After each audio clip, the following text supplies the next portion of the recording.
کیا. ارے سوچئے یہ علماء کسی کے باپ کے محتاج نہیں ہے, یہ رسول اللہ کے دل کا غلام ہے, اور رسول اللہ کے قوانین سے کوئی سمجھوتا نہیں کیا. اور رہی بات قاضیوں, موضوع قاضی کو قاضی نہیں مانتا. جس قاضی کو یہ کیا کہنا پڑے کہ میرے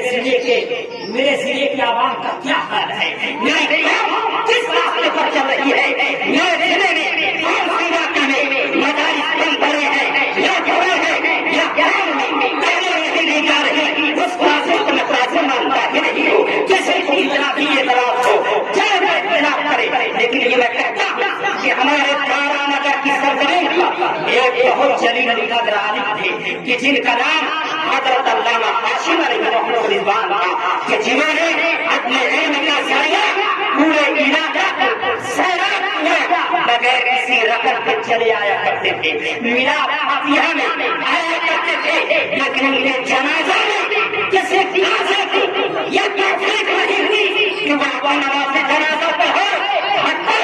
چلو تمہیں 1 سال موقع نہیں ملا, 2 سال موقع نہیں ملا, 11 مہینہ موقع نہیں ملا, ارے تم آپ تو نہیں سکتے, کم سے کم تعزیت نامہ تو لکھ سکتے ہو. کتنے گئے تو شاملی ضلع میں عالم فارغ ہو رہے ہیں, حافظ فارغ ہو رہے ہیں, کسی کو پھول مالا پہنانے کی توفیق نہیں ہے, لوگ لا رہے ہیں. اللہ سے دو گے تو مل جائے گا ہندو مسلمانوں, تمہاری داستان بھی نہ ہوگی داستان. کسی قاضی شاعر نے کہا تھا کتنے پہر کی دھوپ ہو, قاضی تو یہ بتا ممکن نہ ہو حلال تو جائز حرام ہے. اور میں یہ دردمندانہ انداز میں کہتا ہوں, ہمارا برادری یہ مسلم باہل علاقہ ہے, لہذا ہم یہاں پر ان کے فتاوی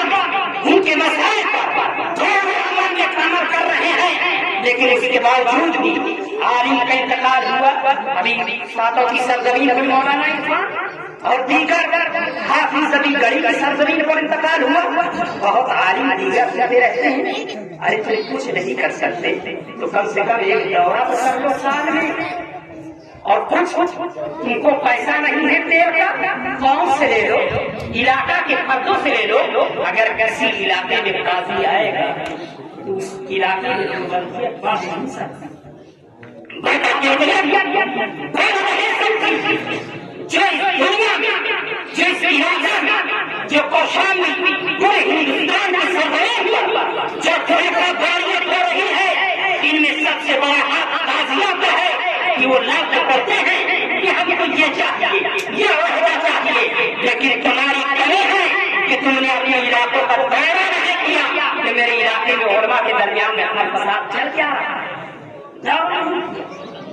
علامہ ہاشم علیہ الرحمٰن نے اپنی زندگی